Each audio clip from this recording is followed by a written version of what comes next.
What's up mga kamaster? Ngayong gabi nga pala, magre-repair ako ng washing machine. Hindi na nga pala ako nag-OT kasi meron akong nakatingga na gagawin. Bali dumating na nga pala ang pyesa na in-order ko.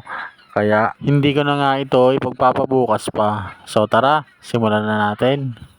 Pero bago ang lahat, ang problema nga pala nito ay sira na yung kanyang motor. Umuugong na lang at ayaw nang umikot. At nung tinester ko yung motor, ay talagang sira na. Ayan na mga kamaster, natanggalan natin yung tab. At yan, yung dryer motor. Ang pangit lang sa mga motor ng washing machine ngayon at mga dryer, puro aluminum na ang winding. Kaya tuloy, ang bibilis masira ng mga winding.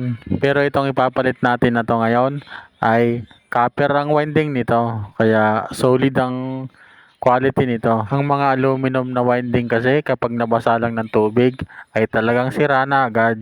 Ngayon nga pala ay uumpisahan ko nang ilagay yung bagong winding motor. Hindi siya sakto sa pinaka-puting ng motor. Pero magagawa natin ng paraan yan. So tatanggalin lang natin yung pinaka-guide at okay na yan. Ang pinakamahalaga dyan ay yung kanyang mga screw. At syempre yung mga footings na nagdadala ng tibay. At dahil nailagay na natin yung dryer motor, ngayon naman ay ilalagay na natin yung screw. Bali 3 piraso yan.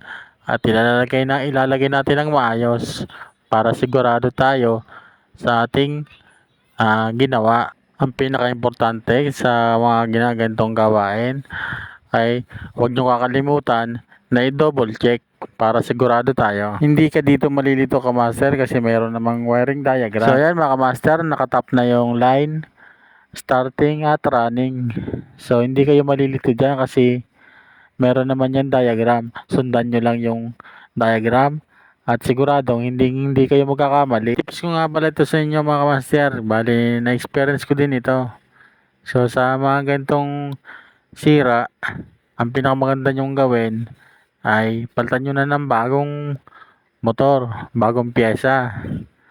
Huwag na kayong gumamit ng mga second hand o yung mga na-repair lang kasi siguradong hindi na rin naman yan tatagal.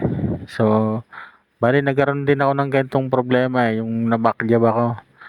So, hindi talaga maiiwasan yun. So, ngayon, in-order na lang ng bago.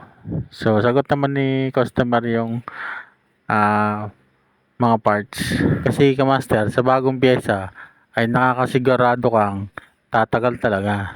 Ano ba yan? Napahaba at ang kwento ko. So, tara, takpan na natin to para matesting na. So ayan mga kamaster, ready for testing na ang unit natin ngayon. Isasaksak ko lang muna para magamit na natin, masubukan na natin. So ayan, naka-plug na. At ipipihitan na natin ang timer. Okay, on natin. So ayan, gumalaw. Bisibayin na mga kamaster, umikot na.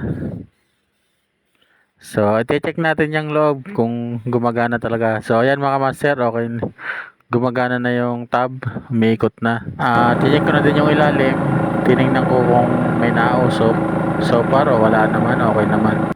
So, ayan mga master, tapos na natin gawin itong dryer. Ipapapick up ko na lang to sa may-ari. Thank you for watching mga kamaster.